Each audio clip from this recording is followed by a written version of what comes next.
What if I told you there's a science to unforgettable language? You know, a hidden set of rules that explains why some phrases stick in your head for years, while most just vanish in an instant? Well, today, we're going to pull back the curtain and uncover that very secret. Take this line, for example. It's from Shakespeare, over 400 years old, but I bet you recognize it. It's weird, it's got a rhythm to it, and it's just memorable.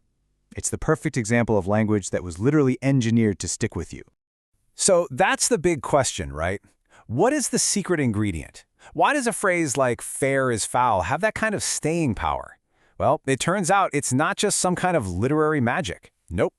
There is a specific technique at play here, and we're about to break it all down. The answer, the big idea, is a concept from literary theory called foregrounding. This is the master key. It unlocks pretty much everything about why some language grabs us and just refuses to let go. Think about it. Most of our day-to-day language is on complete autopilot. It's what's called automatized. It's kind of like driving a route you take every single day. You don't even think about it, right? The words are just a window for the message. Foregrounding is the total opposite. It's like a sudden, unexpected detour, a weird road sign that makes you slam on the brakes and actually pay attention to the road itself, to the language being used. Now, here's the classic definition. I know, it sounds a little academic, but the idea behind it is actually super simple. Foregrounding is a deliberate artistic disruption. The writer is intentionally bending or breaking the rules of language to make us stop, look, and really listen to the words themselves.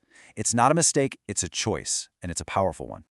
So, how do writers actually do it? How do they create this foregrounding effect? Well, it really just boils down to two fundamental moves. You either break the rules we all expect, or you create brand new patterns that are simply impossible to ignore.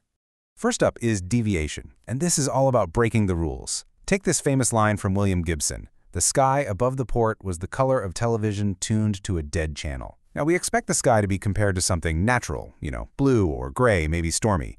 But the color of a dead TV channel, that just shatters our expectations. It creates this powerfully strange and modern image that you just can't shake. The second tool is parallelism. So instead of breaking a pattern, you create one. Think about that famous opening from Charles Dickens. It was the best of times, it was the worst of times. That repeated structure, it was the of times, creates this powerful rhythm. It forces us to slam best and worst right up against each other, making that contrast feel absolutely monumental. In this case, the pattern is the power. Okay, so let's see how this all connects to the tools that writers use every single day. Because deviation and parallelism, they're not just abstract ideas. They are the core principles behind all those figures of speech you probably remember from English class. Let's start with a classic tool for deviation, the metaphor. At its heart, a metaphor is really just a beautiful, creative act of rule-breaking. See, a metaphor works by creating what linguists call semantic deviation. All that means is it takes a word and applies it to something where it doesn't literally fit. This forces our brains to build a whole new connection. It's a violation of the rules of meaning, but it's an incredibly creative and productive one. Every metaphor has three basic parts. Let's use the phrase, the fog of war, to see how it works. The tenor is the actual subject, so the confusion of warfare. The vehicle is the image you're using to describe it, in this case, fog. And the ground, this is the really important part, it's the shared logic that connects them. Things like obscured vision, disorientation, a loss of direction, that's the engine of the metaphor. Okay, now for a key tool of parallelism, anaphora. Sounds fancy, but it's just repeating a word or a phrase at the beginning of successive sentences. And let me tell you, it's an incredibly powerful way to build rhythm and momentum. And this is where it gets really cool, because it shows how these two tools can work together. Churchill uses anaphora, a type of parallelism, repeating "we shall fight" over and over again. This builds an incredibly strong pattern, right? An internal rhythm. It creates an expectation in our minds. And then, at the very end, he breaks it. "We shall never surrender." That last phrase is a deviation from the very pattern he just spent so much time creating, and that's what gives it such a knockout punch. But here's the thing. This isn't just about poetry or great speeches from history. These linguistic tools have a massive impact on how we think and see the world every single day. They are actively framing our reality. Okay, this is absolutely fascinating. There's a whole field called conceptual metaphor theory, which argues that we live our lives by these deep, often unconscious metaphors. Take the concept argument is war.